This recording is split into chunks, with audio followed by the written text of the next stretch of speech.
दो बहुत महत्वपूर्ण विषय है जिसको राहुल गांधी या उनके पक्ष के लोग या कांग्रेस उठाती है कि जो भारत की सांप्रदायिक फैब्रिक है, जो अनेकता में एकता का जो विचार है उसको नष्ट करने का प्रयास हो रहा है। और दूसरा ये है कि जातिगत जो जनगणना है उसका जो तात्कालिक विरोध हो रहा है। आप क्या मानते हैं कि मीडिया को ऐसे मसलों को किस रूप में देखना चाहिए? इसीलिए मुझे इसलिए बहुत दुःख होता है, कई बार बहुत निराशा होती है, जिसको मैंने कहा ना कि मैं भारत इसीलिए आया था कि भारत में बहुत काम करना है जीवन में, कि ऐसे हमने जैसे आपको उदाहरण भी बताया कि परिवार कांग्रेस पक्ष में भी रहा, विरोध में भी रहा, सांप्रदायिकता के खिलाफ रहा, ये सही है। चाहे हमारे दादाजी चुनाव लड़े, लेकिन वो सांप्रदायिकता के खिलाफ थे, उस ज़माने में भी, आज़ादी के बाद भी। और वो संस्कार मिले पिता से भी, या हमारी बच्चे भी हमें कई बार, आप ये कह रहे हैं, हमारी बेटी कहती है, आस्था उसका नाम है, वो लंदन में भी रहती है, वो भी कहते हैं, अरे आपको ये इनके पक्ष में क्यों बोलते हैं? तो माहौल ऐसा बना कि बड़ा कम्युनल माहौल हो गया।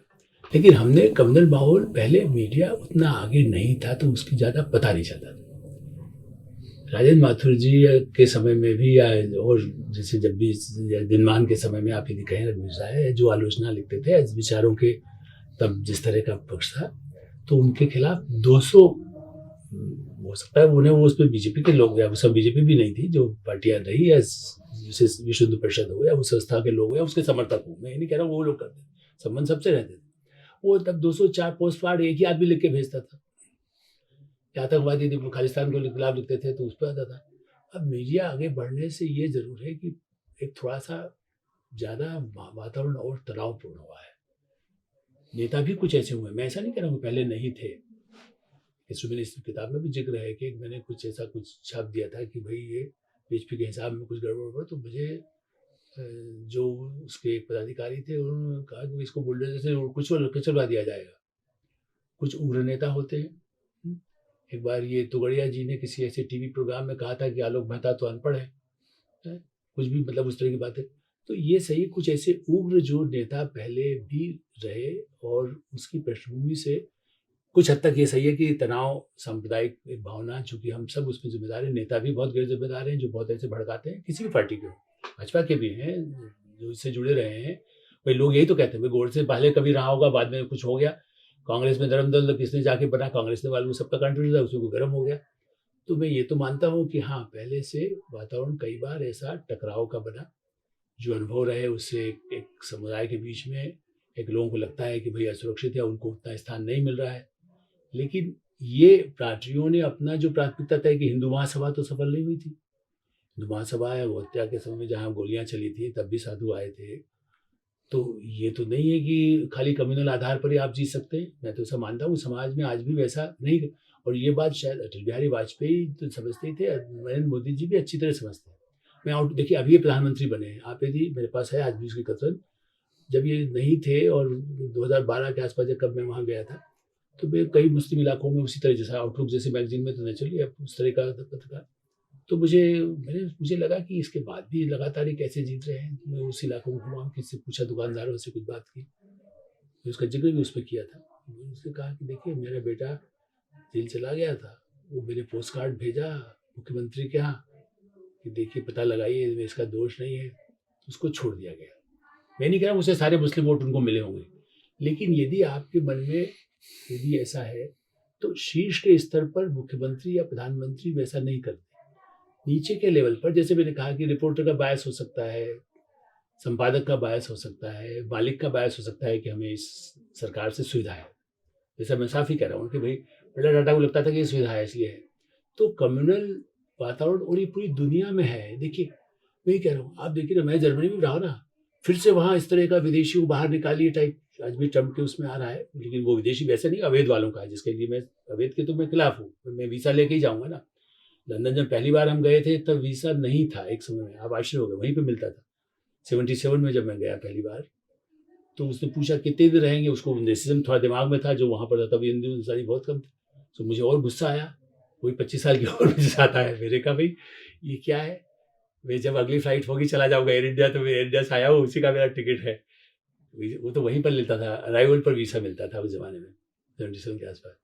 तो मैंने कहा कि नहीं, बल्कि 82 तक मिलता था, पहले साथ में मैं गया तो वहाँ तो ये है कि दुनिया में और उसका भारत पे भी असर है। ये है कि भारत में जितनी बड़ी आबादी और हमारे यहाँ जो हिंदू मुस्लिम वाला हुआ है, इससे तनाव और सोशल मीडिया ने उनको अतिरंजित करके कि हमारा नंबर बढ़े, मुनाफा बढ़े।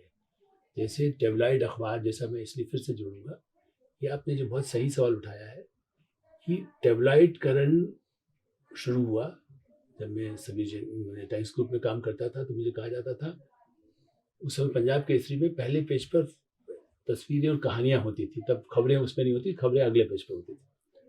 मुझे कहा था कि आप, उस समय पंजाब केसरी का सर्कुलेशन इससे भी ज़्यादा था, नोवा टाइम। तो मुझे कहा था भाई पंजाब केसरी बन सकता है जो मैनेजर, जनरल मैनेजर वगैरह हो या डायरेक्टर्स।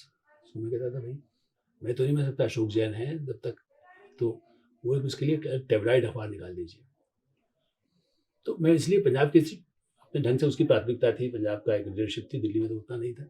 लेकिन मेरा ये कहना है, ऐसे आप ब्लिट्स का, करंजिया जी का अखबार था टेबलॉइड, या मॉर्निंग को जिसमें मैंने किया, इसलिए मैं हमेशा कहता था कि आज भी मुझे टेबलॉइड अखबार में अच्छे से अच्छा निकाल सकता हूँ, चूँकि मैं उस तरह की रिपोर्टिंग, इन्वेस्टिगेटिव जर्नलिज्म या करके कर सकते हैं उसको। लेकिन जो मुख्य अखबार है उसको वैसा न किया जाए। ऐसे ही कम्युनल का आधार है कि यदि दूसरे पक्ष भी थोड़ा सा उसको बहुत अतिरंजित जब होने लगा, और मीडिया में खाली इसलिए कि हमारा सर्कुलेशन बढ़े या डिजिटल में हमारा 10 लाख 50 लाख लोग देखें, उस चक्कर में उसको, तनाव को और बढ़ाने का, उसको जैसे कहते हैं ना, घी डालना, आग लगी होती है, उसको अधिक दिखाने से उसका नुकसान समाज को भी हो रहा है और मीडिया की क्रेडिबिलिटी। मुझे असली दुख उस बात का है कि हम सबकी क्रेडिबिलिटी, समाज वैसा नहीं है। समाज में महिलाएं भी कोई किसी धर्म, वो ने, मैंने कहा ना कि हम बचपन में रहे तो सब, आज भी ऐसा है कि सब एक दूसरे का दर्द, अच्युतानंद मिश्रा जी के बेटे का कोरोना में डेथ हुई तो मुस्लिम बच्चे ही वो उनको कंधे पे उठा के ले गए थे। वो आरएसएस के वो रहे, उनके सब जानते, संपादक भी रहे, लेकिन वो संघ से जुड़े रहे हैं। लेकिन यदि लखनऊ में आप जाएंगे तो कितने ही परिवारों में मतलब मैं, तो वहाँ पर लोग उसी तरह से आज एक दूसरे के मोहल्लों में जाके खाते पीते रहे हैं।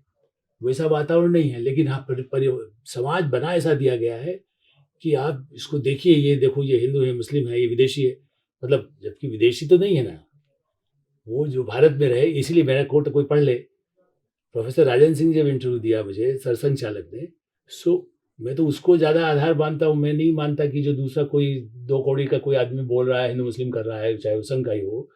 तो यदि सरसंघ चालक ने आज से 10 से 20 साल पहले भी मुझे कहा कि हम 98% को मानते हैं कि वो चाहे जो पूजा पद्धति करता हो, वो भारत में पैदा हुआ आदमी, हम उसको हिंदू मानते हैं। ये चीज़, जैसे मैंने कहा ना कि मेहता को आप क्या माने, आलोक को आप लाइट कह दें, आप फलाना कह दें, वो अलग बात है, मैं तो इंसान ही हूँ।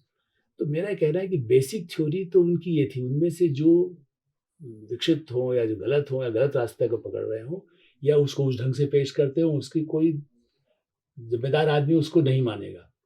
लेकिन हाँ, माहौल जो बना है उसमें मीडिया, नेता, पार्टियां, ये ज़रूर जो है, जो आत्म विश्लेषण की ज़रूरत है कि हमारा देश दूसरों से बहुत डिफरेंट है। यहाँ आज भी आदिवासी इलाके हैं, ग्रामीण इलाके हैं, उन सबको भी इतना इस चीज़ से प्रभावित होने देने का जो पहुँच रहा है।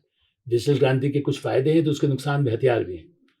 महात्मा गांधी, ये नेहरू, बल्कि मैं कहूँगा नेहरू, तो सूचना के अधिकार, आज भी उनका भाषण उठा के देख लीजिए, मेरे पास आज भी है वो, उनके भाषण का संकलन। सूचना के अधिकार के साथ इसका दुरुपयोग हो सकता है, तो सूचना के अधिकार मिला, अच्छा, उसका दुरुपयोग भी हो सकता है, उसका सदुपयोग हो सकता है। एक और बात मैं आपको कहूँ, विदेशी ताकत, इस संदर्भ में थोड़ा-सा मैं ये कहना चाहूँगा। बहुत कहा जा रहा है, और आपके एक इंटरव्यू में भी कहा गया है कि देखिए लोगों पर बड़ा किया, गिरफ्तार कर लिया विदेशी नाम पर, क्या है, कोई सबूत है? मैं आपको इस ऑथेंटिक बात कह रहा हूँ, जो मैंने स्टोरी की 9 अक्टूबर 85, 9 अक्टूबर 85, राजीव गांधी सत्ता में थे। फ्रंट पेज पे स्टोरी थी। इन्फोर्समेंट एजेंसीज ने कुछ किया था कि सीआईए का प्रभाव को, इंदिरा गांधी के समय शंकरदयाल शर्मा से मेरे अच्छे संबंध थे, तो वो हमेशा बोलते भी थे और छापते भी थे हम कि विदेशी काफ़ी प्रभाव भारत की राजनीति पर होता है, अमेरिकन सीआईए हमारे खिलाफ करता है। अब सोरोस की जब चर्चा होती है, इसलिए मैं इंसिडेंट तारीख बता रहा हूँ। मैंने लिखा कि उस पर 2 मंत्री राजीव गांधी की सरकार के इस जासूसी कांड में, रामस्वरूप जासूसी कांड है जिसका शायद इस पुस्तक में न हो लेकिन कहीं है, तो उसमें उनको जो है वो मंत्रियों पर इसमें उनके नाम आ सकते हैं। नाम मैंने नहीं लिखे थे, और नाम इसलिए नहीं लिखे थे कि वो अखबार के संपादक भी उनमें से एक थे जो मंत्री थे, चंदूलाल चंद्राकर और केपी सिंह देव। नाम नहीं लिखे थे। वो केस आगे बढ़ा, इसलिए मैं नाम अब ले रहा हूँ, क्योंकि मेरा ऐसा मानना है कि वो तो चूँकि डॉक्यूमेंट अभी भी सरकार के रिकॉर्ड में है, अदालत के रिकॉर्ड में है, उस जासूसी कांड में। उस जासूसी कांड पर, स्टोरी पर सबसे पहले लेखी के पिता या मीनाक्षी लेखी थे, उनका नोटिस भी आज भी मेरे पास वो रखा हुआ है। पीएन प्रयाग माथुर लेखी। ने मुझे पूछा कि भई ये स्टोरी तो नोटिस आ गया है। मैंने कहा चिंता मत करिए, चूँकि सरकार की एजेंसी से मुझे मालूम हुआ है और हमने फिर भी सँभाल के लिखा है, तो ठीक है, नाम तो है ही नहीं। रामस्वरूप का नाम ज़रूर था। जनवरी 29, 86 को केपी सिंह देव, चंद्राकर जी और एक और, वो तो अध्यक्ष थे, तो मंत्री पद नहीं था, एक और नेता का, राव या समथिंग, उसका इस्तीफा हुआ। वो खबर यहाँ नहीं, अमेरिका में भी छपी। तो जासूसी कांड को लेकर के या भारत के विदेशी प्रभाव को लेकर के पत्रकार, संपादक, ये मैं नहीं कह रहा हूँ कि उन्होंने कोई बहुत किया हो, बाद में वो मामला तब गया, बल्कि उसमें एक और जो व्यक्ति फंसा हुआ था, जो पत्रकार था, उसका भी नाम अब लेना ठीक नहीं, चूँकि जिंदा है या नहीं है, 98 वो अमेरिका भाग गया है सीआईए के आरोप में। वो अखबार का संपादक भी बना था, हिंदी के अखबार का संपादक बना था। सीआईए के कनेक्शन में पकड़े जाने के बाद, पूछताछ के बाद ये हुआ कि उसको देश से निकल जाने के तक का उसको सुविधा मिल गई। आज आप कहते हैं ना वो भाग गया, ये भाग गया, क्या है, जो कौन, माल्या तो खैर बड़ा था। नीरव मोदी से हाँ, लीकेज। हाँ, तो वो तो फिर भी भारत, उसका केस चल रहा है, उस आदमी का रिकॉर्ड होते हुए। लेकिन उस समय चूंकि रेगन के साथ संबंध भारत के भी सुधर रहे थे और अमेरिकन हस्तक्षेप के कारण वो भारत से जाने में सफल हो गया। जो पत्रकार था, संपादक तक बन गया था और देश के बड़े एक अखबार का ब्यूरो चीफ रहा था। तो सीआईए इतना प्रभाव कर सकता है, तो आज सोरोस यदि न्यूज़ क्लिक के आदमी को अरेस्ट करता है तो क्या गलत करता है? यदि वो साबित हो जाएगा तो जेल से छूट जाएगा, नहीं तो अमेरिका ले जाएगा जो उसको ले जाना चाहेगा। तो ये कहना कि सब ये निरपराध है, केवल करती एजेंसी में, मैं आज भी कहता हूँ बेईमान है, पुलिस भ्रष्ट होती है, एफआईआर, मेरा टेलीफोन चोरी हुआ, एफआईआर में दर्ज करता रहूँगा, पता नहीं उसको कोई मिलेगा नहीं मिलेगा, उसको बात अलग है, वो गड़बड़ियाँ अलग बात है। लेकिन किसी पर यदि विदेशी होने के पैसे फंडिंग से है, या मेरे पास कोई गलत, मैंने कहा ना, मैंने तो वॉइस ऑफ बंगाली में काम किया, मैंने जर्मनी में भी काम किया, मैं आज भी विदेशी किसी काम के लिए, पब्लिशर मेरा विदेशी हो, तो उससे मुझे थोड़ी, मैं यदि बेईमान नहीं हूँ, इनने नहीं किया है तो आप मुझे कुछ नहीं करेगी सरकार तक। लेकिन यदि आप कुछ गलत किया तो तैयार रहिए कि अदालत फेस करें। अदालत फेस करने में तो कोई दिक्कत नहीं है, लेकिन यदि सबूत होगा तो अदालत आपको माफ़ कर देगी। चाहे केजरीवाल हो, चाहे आलोक मेहता हो, चाहे कोई संपादक हो, कोई प्रकाशक हो, उन्हीं का छापा पड़ेगा ना जिसके पास कुछ एफआईआर का केस होगा।